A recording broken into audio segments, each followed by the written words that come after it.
52B migration. You're welcome back, folks.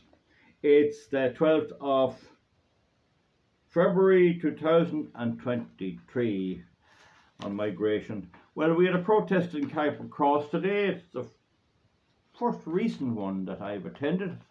Over at the courthouse, there were about 140 people in attendance, and we had speeches and we had a march around the town, up on Neil Street and back down onto the main street, and it went very well, and the weather was good, and a good few people along the street waved at us and gave a little bit of encouragement. I spoke a bit myself, so it was good.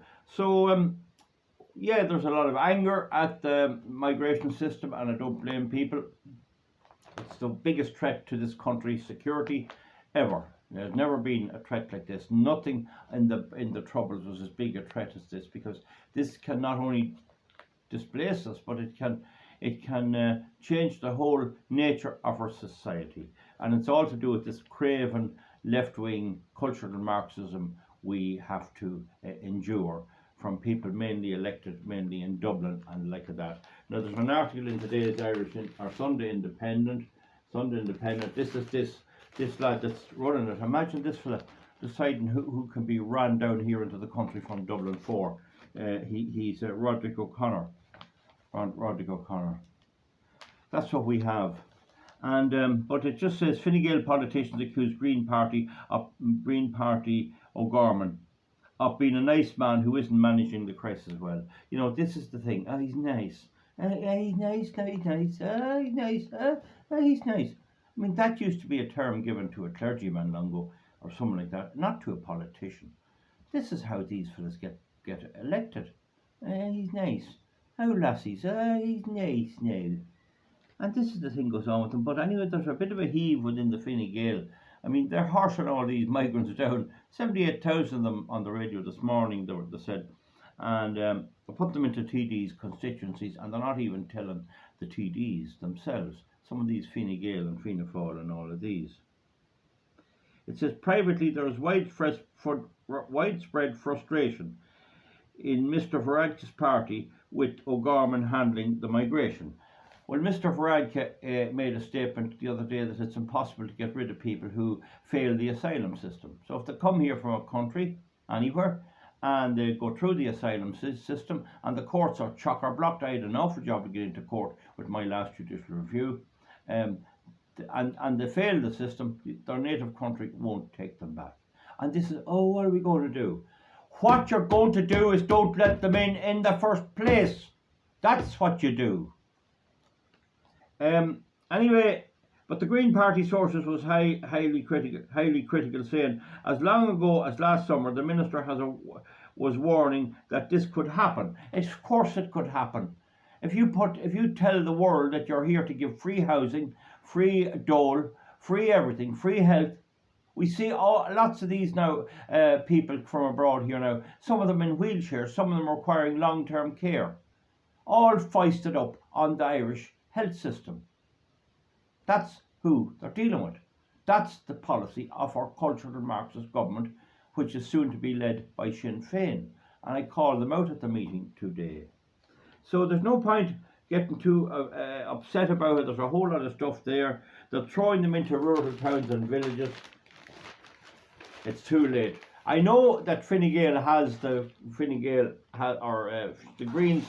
Fine Gael is caught by the short and curlies by the Greens, but there was no protest about it up till now. And Varadkar says there's 40,000 coming in the next year. So we're talking somewhere about 250,000 people here in a very, very short period of time. So that's basically what's going on, and the protest was good. And I think one of the things we learned about speeches is when you're running an event like that, do you have the speeches at the beginning or the end? And I think they decided today to have it at the beginning. And someone said that at the end, as more people got to speak, some of the people who came were leaving. They wouldn't stay around. And that's a lesson. In future, if I speak, I didn't speak too long, but I didn't know how many. You'd need to control the numbers who speak. And anyone that got talking today, fair play, but you have to keep the crowd with you that might come up in March and then disappear if the speeches get too long. I think that's what we've learned. No harm done. We learn from this. We'll be getting wiser and wiser all the time. Hopefully these protests will take place all over the country. There's great cooperation with the Gardaí, no problem there.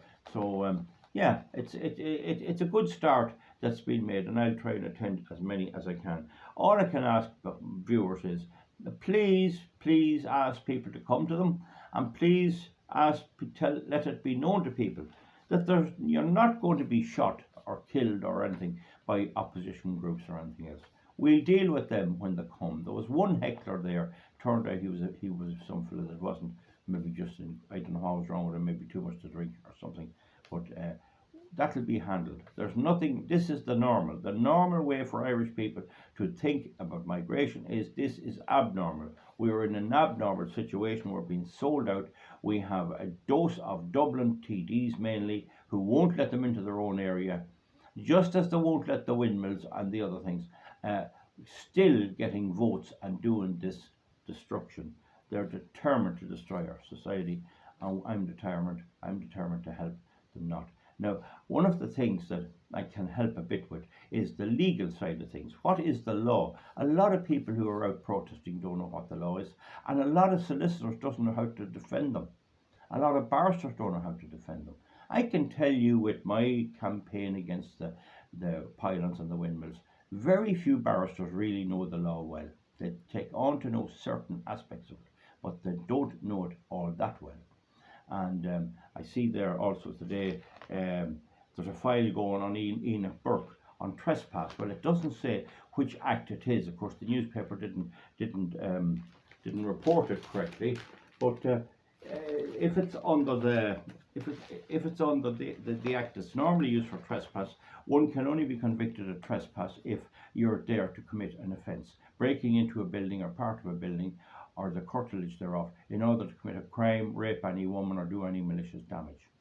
So I don't think he'd be guilty of that. But he wants to drop me a line, Val Martin, Kingscourt, County Cavan. I'll talk to him on the phone and maybe see what that story is. I believe Gemma Doherty could have escaped her conviction if she had to listen to me. She was convicted of violent disorder.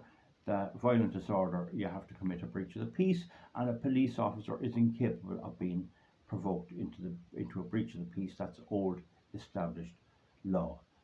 I have seen several civil cases where lawyers were getting it wrong, and people came to me, and I intervened, and I fixed them good. So I don't want to see anyone being convicted for holding up for the principles of not calling a child a boy. A boy is him, as far as I'm concerned. And this thing the schools are doing, of forcing teachers to go along with this child indoctrination, is wrong, and we have to stand up for anyone, irrespective of where they come from, and make sure that they have the full protection of what the law is, DPP or no DPP, what the law is, and if there's any trial, that they get a fair hearing and that they know how to plead their case. But it will come to pass with the protest on migration. The state is going to come down at the behest of the Green Party and the cultural Marxists. And then there's the article from Leo Varadkar there too. It's on the internet there. He's under pressure from the groups that want all this asylum seeking. They want it. So we got to stand up to them big time. We need to stand up to them. And I did say one very important thing for Matt Carthy and Pauline Tully and all these people who want the migrants. You'll have to meet me. I want to debate this. I know you have the media around your finger, but the public might not think that way. If you believe your case, you believe it's right to stuff 40,000 migrants a year into Ireland, then I want to have a debate with it about you. I have no problem about that, and we'll see how it turns out. Of course, the big idea here is, could we get someone elected? How we go about an election, and what are the issues? Some people said you'd just stand on migration alone. I don't know. You'd need 6,000 votes. Would you get them in Cavan on that? I don't think it's, and there's other things. What about the carbon tax? What about taking the cattle in a rural constituency?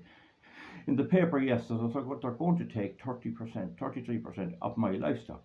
So what about that? Surely taking the cars off people. But then I'm told that a lot of drivers think that the threat to take the cars off them is only a laugh. That's not real. That's not going to happen. Well, you can't get a Toyota petrol or diesel car new now. Lots of new cars are not being made with diesel and petrol engines. I think that's extremely silly. But if that's what the people think, and if they really believe that it's all a scam, that they're not going to be left walking, well, then we shouldn't really put it on our election posters or in our election literature, and we shouldn't have it part of our elections. So if you want to comment here under, what are the best policies to run for? Everyone knows my policies. It could be that if I were to run or somebody else was to run and they mention windmills, they turn off people that might otherwise vote against migration. That's what we need to study, and that's what we need to get information on. Viewers can talk to people and say if they're in the division and say what they think. Talk to people at shops and all that.